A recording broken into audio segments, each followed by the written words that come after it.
Today on App Judgment, get remote access to your computer from your iPhone. App Judgment is brought to you by Squarespace. Welcome to App Judgment. I'm David Prager, and today we're going to show you a way to use your iPhone to play fetch with your Mac. The app is called Hereherefile. So when you want to file from your Mac and all you have is your iPhone, all you have to do is launch the app and call Hereherefile into your iPhone's microphone. Hereherefile.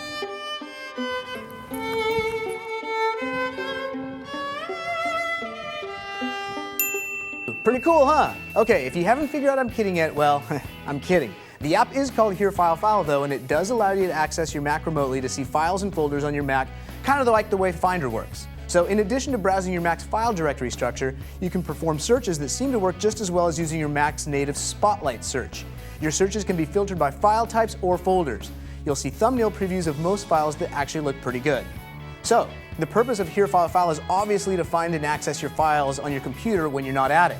Once you find a file, the app also lets you open any files that the iPhone can already natively support. That means you can open videos, pictures, music, Office documents, PDF files, etc. All these files, as well as most of any other type of file, can be emailed from within the app to any email address. So, in order to do any of this, you'll need to download and install and launch the Hereherefile OS X server software onto your Mac. Once that's been done and you've set a password, you can launch the iPhone app and search for your Mac using Apple's service directory protocol called Bonjour. You may also need to do some manual configuration to make sure your computer can be found via static IP address. There's a little bit of legwork in making sure you can find your computer and just access it.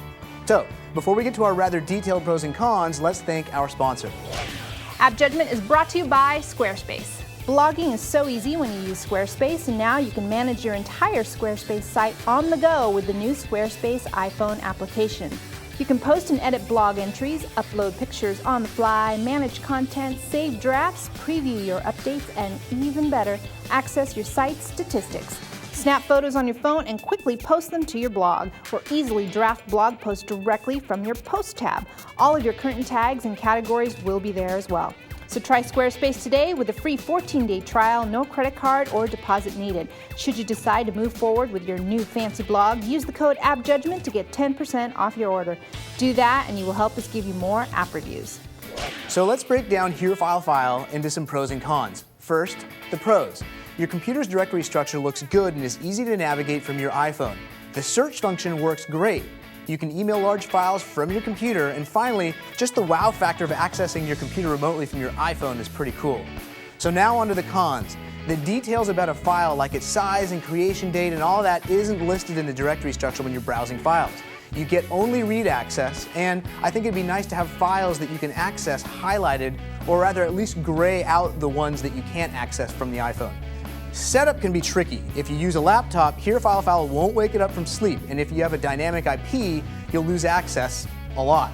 Basically, it's rather difficult to have reliable and consistent remote access. And you really need to be on Wi-Fi to have a positive experience. It's really slow to access a few things, and once you're really trying to get to it, it's just not going to be fast unless you're on Wi-Fi. And lastly, Hereherefile only works with OS X on a Mac. When paying $10 for an app that is supposed to work like so many of those go-to-my-PC type of apps, I'd really like a better VNC type of capability. I also feel like I had to do a lot of troubleshooting to be able to consistently and reliably connect to my computer at any time. With so much more happening on the cloud, I tend to find more reliability in storing and keeping a lot of my critical files somewhere on the cloud itself. I think there's great promise for Hereherefile in the future and in later versions, but for now, I'm going to have to say, don't download. So what do you think? You have an app you'd like us to review? Email appjudgment@revision3.com or find us on Facebook, on Twitter, YouTube, and don't forget to subscribe revision3.com/appjudgment. Thanks for watching.